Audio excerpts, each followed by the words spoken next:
Agora veremos de perto quem eram nossos ancestrais.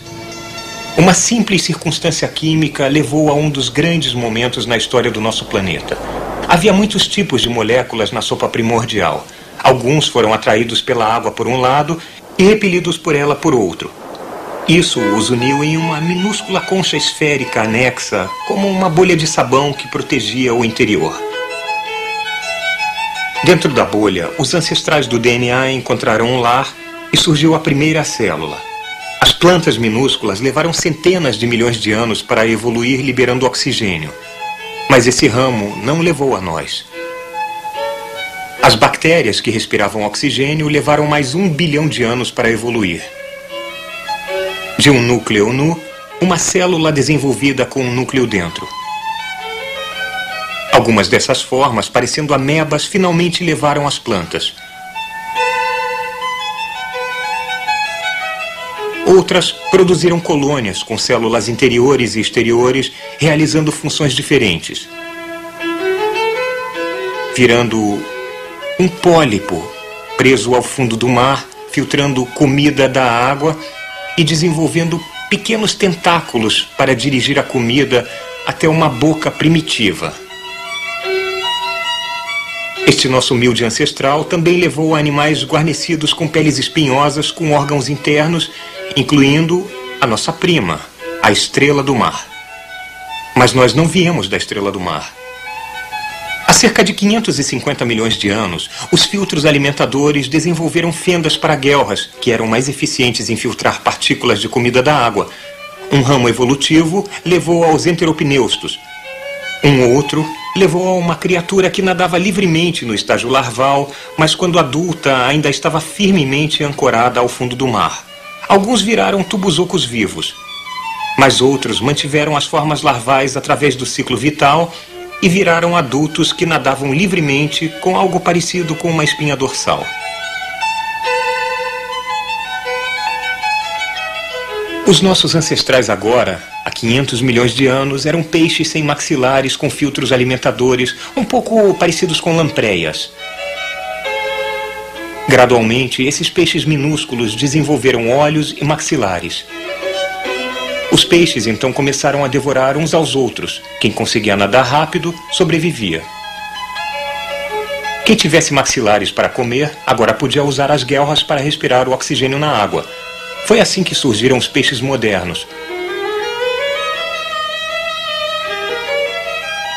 Durante o verão, alguns pântanos e lagos secaram.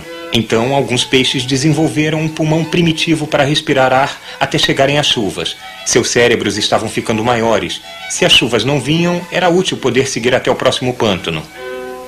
Essa foi uma adaptação muito importante. Os primeiros anfíbios se desenvolveram ainda com uma cauda tipo peixe. Os anfíbios, como os peixes, botavam seus ovos na água onde eram facilmente comidos. Mas então uma nova invenção excelente apareceu. O ovo de casca dura, posto na terra onde não havia predadores. Os répteis e as tartarugas são dessa época. Muitos dos répteis que saíram do ovo em terra jamais voltaram para a água. Alguns viraram os dinossauros. Uma linhagem de dinossauros desenvolveu penas, úteis para voos curtos. Hoje, os únicos descendentes vivos dos dinossauros são as aves. Os grandes dinossauros evoluíram ao longo de outro ramo. Alguns foram os maiores carnívoros que já existiram. Mas há 65 milhões de anos, todos eles morreram misteriosamente.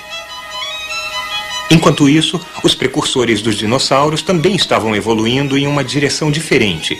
Criaturas pequenas e apressadas, com os filhos crescendo dentro do corpo da mãe. Depois da extinção dos dinossauros, muitas formas diferentes se desenvolveram. Os jovens eram muito imaturos ao nascerem nos marsupiais, o vombate, por exemplo, e nos mamíferos. Os jovens tinham que ser ensinados a sobreviver. O cérebro ficou maior ainda. Uma coisa parecida com o musaranho foi o ancestral de todos os mamíferos.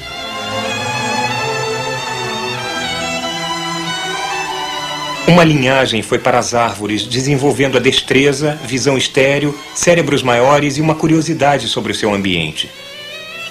Alguns viraram babuínos. Mas não é essa a linhagem até nós. Os macacos e os humanos têm um ancestral comum recente. Osso por osso, músculo por músculo, molécula por molécula, quase não há diferenças importantes entre os macacos e os humanos. Ao contrário do chimpanzé, os nossos ancestrais andavam eretos, liberando as mãos para empurrar, segurar e experimentar. Ficamos mais inteligentes, começamos a falar.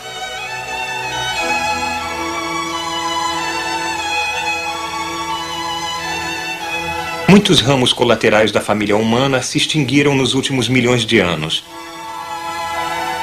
Nós, com nossos cérebros e nossas mãos, somos os sobreviventes. Há uma ameaça contínua que se estende daquelas primeiras células até nós. Vamos vê-la de novo, comprimindo 4 bilhões de anos de evolução em 40 segundos.